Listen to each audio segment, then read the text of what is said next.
welcome to the latest in our series of leadership masterclasses. Ladies and gentlemen, please join me in welcoming Mr. Hamish Taylor.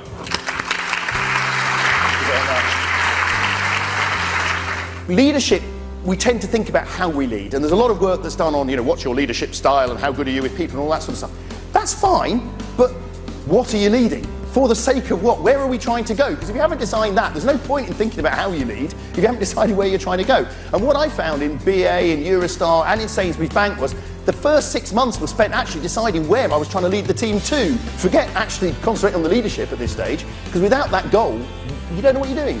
The most important thing is to get a very, very simple statement of the customer promise. If you can get down to some very, very simple statement of, here's the benefit as a result of what we're doing, here are the 2 or 3 things we need to be good at, 9-10 words maximum, and use that as the basis for the organisation working forward. That's the best way to get focused, because everybody's not then inventing their own agenda or their own way of doing things.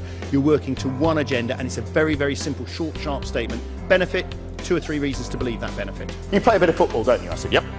He said, well, normally when you go out there, there's 22 players and a referee on the park. He said, welcome to British Airways, the world of reverse football. There are 22 referees for every player. I said, oh, and do you know what? He was right. Everywhere you went, there were people that were steeped in, I've always worked in this industry, I know how it's done, you're not going to come in here with your toilet cleaner stories and tell me how to run my airline. And rightly so. They were proud of their expertise, but you had to overcome that if you were going to create change. If people think they can achieve the goal that you're setting by doing exactly what they've done before, but just doing it by working a bit harder or a bit faster, that's the comfort zone that they'll go back to. So the important thing is that you set an objective and a goal where people look at it, think it's quite exciting, but realise at the outset they're going to have to change if they're going to get there. How do you get great insights? You've got to spend time. My brand managers at British Airways, 1 day a week out of the office. Don't care where you are, around an airport, on an aeroplane, in the travel agent, just go out there and see what's going on. Go and observe, and you never know what you're going to spot. Secondly, blank sheet of paper. Open-minded, what I've said there. Right. One of the problems with customer understanding and customer insight is every time you write a questionnaire or a survey, what have you done? You've determined already what you're going to find out, because you've decided what the agenda is in terms of what you're looking for. So what we used to say was, yes, they're important because you spot trends and it's important to do that, but in addition, there's occasions when you have to go in just with a blank sheet of paper and an open mind and see what you can see. Get people to think outside the current environment. Everything you do at the moment is within a current department or a current industry or a current company.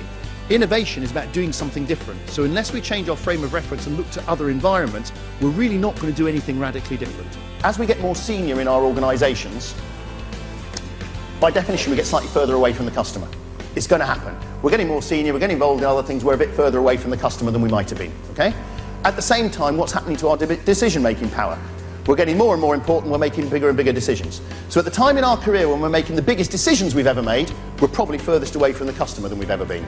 That's dangerous. Therefore, it's really important that when we think about customer insight, we don't just think about it as a leader, we think about how our teams are doing it and how they're feeding that information through to us. Because it's really, really important that they are sharing it with the leaders. Because if we're making the decisions, we've got to make sure that these guys are acting as our eyes and ears and actually feeding the stuff through to us. I'm a big believer in keep it simple. I'm a very big believer in having a very simple goal that we want to follow.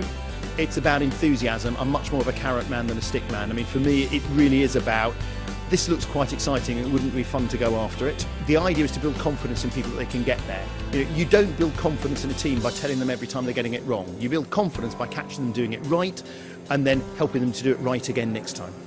Thank you very much indeed for your attention. Hopefully there's been 1 or 2 things in there that might just strike a chord with some of you. Thanks a lot.